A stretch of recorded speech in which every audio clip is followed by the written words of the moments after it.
Good morning, we're here with Damien Jennings and we're at Brooklands New Year's Day meet, and it's not raining and it's not cold, so that's always pretty promising. And we're here with Damien's new car. Is it a new car, Damien? Well, it's a 19-year-old car now, but yeah, it's new to me. Not that new though, is it? No, it was 2003, January 2004 I picked it up. And we got it in this colour today, which is Porsche Miami Blue.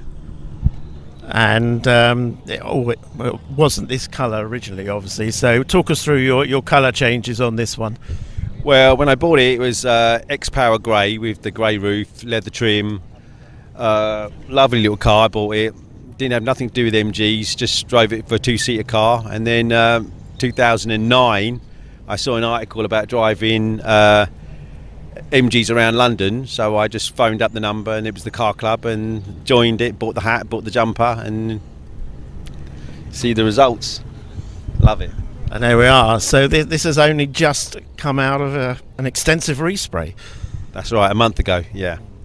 Had it done in near the Ace Cafe in London by a nice MG owner called Marco, and he's done a really great job on it. So it's not the first time it's had a complete respray, because you changed it from the grey to what? Yeah, 2010 I decided to go with something different. So it was only 5 years old, so I changed it to Dover white with the blue stripes. And this was similar to the vintage racing limited edition model we found in France? That's correct, yeah. I liked it, it stood out, got quite a lot of interest in it. So it was only like a year and a half ago I decided to take the stripes off, and I sort of fell out of love with it, and then I put the Paul Jacoby kit on it, and then I decided to get it painted. So talk us through the kit that you've got on this. I mean, it's looking at it now, it's pretty obvious. You've got side skirts, you've got a bonnet scoop, but we'll walk around and you can show us. Okay, starting from the bonnet, this is the Paul Jacoby bonnet, which has got the scoops in. That was the last thing I put on there.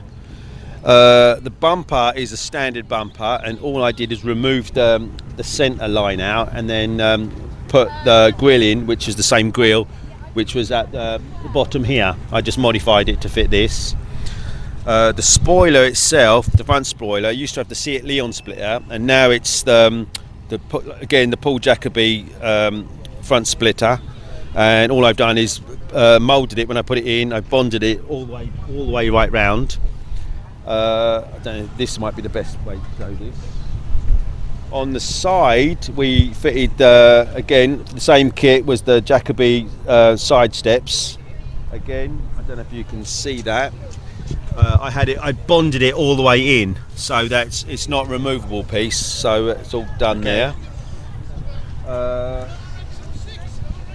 reverse side is the Paul Jacoby. Again, I stayed with the same kit just to keep it the same.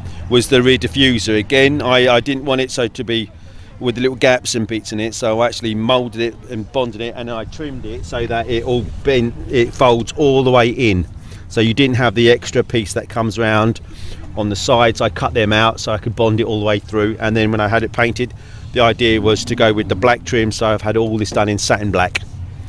So that's the Miami Blue right through. Badges, one of the nice MG owner who makes the badges for me, he made them, and I had them colour dipped so they're the exact same colour match. And again, with MG owners, you can put your hand out and all of a sudden they come up, and then you find yourself the new rear spoiler, which I decided to cut the sides out, refill them, and then when I put it in, I made sure that they all sit flush, front, side and back. And then I had my Mike Satter hoops. Again, put your hand out, and then another good MG owner will come up.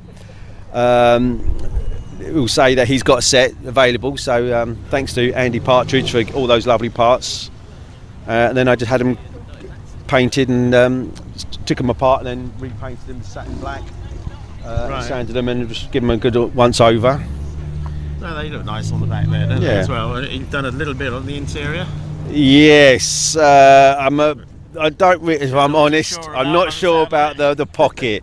I tried it, I played around with it, I painted it, it didn't come out well. I tried it again, it didn't come out, and then I got fed up, and then I just thought, just quick wet sand and just throw it back in. But the sides, I decided to do that in my kitchen, repaint those, and then I did bits. And then the seat belts are coming out. They're being changed already, so Rob Parry's doing them for me. So that's okay. So I'll get them done at Stoneleigh. So what are you having done there?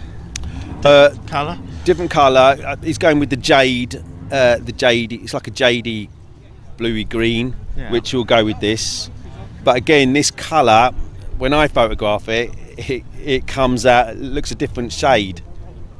So it's very frustrating with the colour. And then of course MGTF.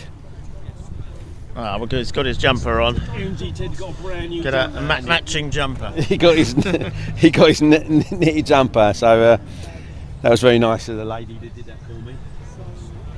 Yeah, so I'm happy with it. Yeah. And then you had the new wheels, which was the Team Dynamics Pro Race 4 they call them, and with little custom. I don't know if you can see that. Custom centre caps made. Okay, what's it got on there? Oh, it's got your name on it by the look. Yeah, Damien's Team Dynamics MGTF. And the guy that did it, again, another good, nice MG Rover owner, literally changed the colour, the shape of the car on it as well. People don't notice that part. It's actually MG shape now. All right, okay. Yeah, so yeah, and the side scoops. And the side scoops on there too. That's the finishing touch. Yeah. No, it certainly looks good. So there isn't anything else to do on there now, is there? Well, just a bit of a lighting kit maybe. Yeah, but I'm happy. And some people say, well, what did I pay on? I paid a nice amount. I'm happy with the amount. I had a brilliant guy I found at the Ace Cafe, and as soon as I mentioned I'm having it done, and he turned and said he had an MG 75. 75. We got talking, and then I asked him would he look at it. He looked at it, agreed it, and then I left it in his capable hands. And he's done a really good job on it. Well, I think he just any old bloke. He had MG there, and he had a midget MGB he's doing now. Yeah. So I knew I was going to be in brilliant hands. But mind you, I liked the idea when my car was white with the blue stripes. I really did like that, and it was 11 years was it with the stripes. It was grey for 4.5. Then it was white with the blue stripes, and then I took the stripes off. I fell out of love with the car, and then I was deciding whether it's going to be white with pearlescent colour on it. Then the 85th had the pearlescent, which we looked at when it was here at that MG day here, British Car Day, and then I just decided I needed something different. So I obviously photographed Porsches, so I spotted the colour, and I just think I loved it. It's no 911 GT3, but it's mine. I love it. I've had it since new, so I'm showing it some love. So yeah, hopefully it will see a good few more years. Well, thank you very much, Damien, for showing us around today. Thank you. Thank you.